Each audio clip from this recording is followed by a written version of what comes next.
Hello, welcome back to Deepu's lifestyle and blogs. तर रोजच्या प्रमाणे आज सुद्धा 3 वाजता उठून 3:30 वाजेपर्यंत फ्रेश वगैरे होऊन अभ्यासाला बसलेले.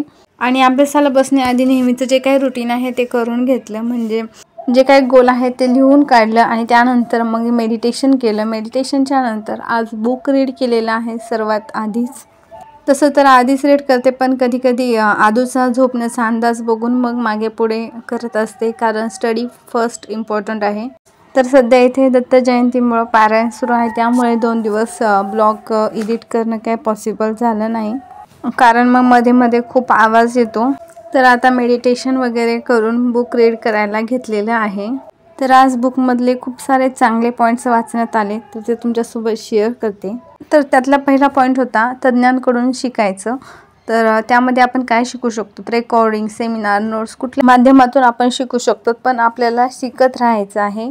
यश ही अशी गोष्ट आहे की ती जे एका दिवसात भेटत नाही, त्यासाठी दररोज प्रयत्न करणं गरजेचं आहे. आपण आधी नव्हतो तसे व्यक्ती जर आपल्याला बनायचं असेल तर आपल्याला असं काही करावं लागेल जे आपण पहिले कधीच केलं नव्हतं. बाकीचे लोक तुमच्याकडून काय अपेक्षा ठेवतात त्यापेक्षा तुमचं जास्ती मूल्यांकन वरती झालं पाहिजे. कधी पण कारणं देणं बंद करायचं आहे आणि स्वतःवर दया दाखवायची नाही. आपल्या प्रती कठोर राहायचे आणि बाकी सगळ्यांच्या प्रती दयाळू व्हायचं आहे. तर आता इथे अभ्यासाला सुरुवात केलेली होती. सकाळी ज्यावेळेस रीडिंग करते ना, तर त्यावेळेस ना डोळे आपोआप झाकतात, त्यामुळे मग आता थोडासा माझा स्टडीचा पॅटर्न चेंज केलेला आहे. 2-3 दिवसापासून माझी सकाळी सुद्धा रिव्हिजनच चालू होती, पण मग मी आता काय केलंय की रिव्हिजन संध्याकाळी आणि दुपारी करायची आणि सकाळी कुठल्याही एका टॉपिकवरती नोट्स काढायच्या, किंवा मग जो काही टॉपिक स्टडी करते ना तर तो लिहून काढते, कारण लिहिताना आपल्या हात, माइंड आणि डोळे तिन्ही इन्व्हॉल्व राहतात. अशा प्रकारे आता एक नवीन उपाय शोधून काढलेला आहे, जेणेकरून मग सकाळी झोप येणार नाही. सुरुवातीला तर आधी नोट्सच काढत होते, पण मध्ये मध्ये 4 ते 5 दिवस रीडिंग केलं, पण आता परत 4 दिवसापासून नोट्स काढायचं सुरू केलंय. तर आता आज 7 वाजेपर्यंत स्टडी केला, तर 2.5 तास स्टडी झालेला आहे. त्यानंतर मग माझ्या रुटीन कामांना सुरुवात केलेली. तर आज काय झालं होतं, सकाळी आधू उठली आणि त्यावेळेस लॅपटॉप घाई बंद केला आणि हे टायमर बंद करायचंच राहिलं. तर या आयुष्यात दिसते बघा, 7.5 तास स्टडी झालेला माझा.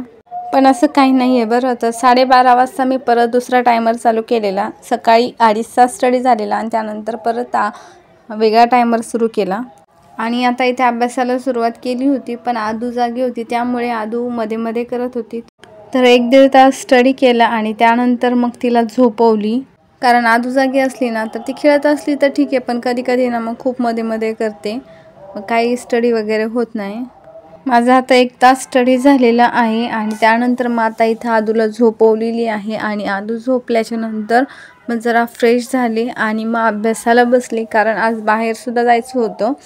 तर म्हटलं की आताच रेडी होऊयात, म्हणजे अभ्यासाला सुद्धा फ्रेश वाटतं. तर अभ्यास करताना मला झोप येत असेल ना, तर माझी कॉलेजपासूनची एक सवय आहे की मी काय करते, फ्रेश होते, मस्त पावडर वगैरे, लिपस्टिक वगैरे असा मेकअप करते आणि त्यानंतर मग अभ्यासाला बसते, म्हणजे फ्रेश वाटतं आणि झोप निघून जाते.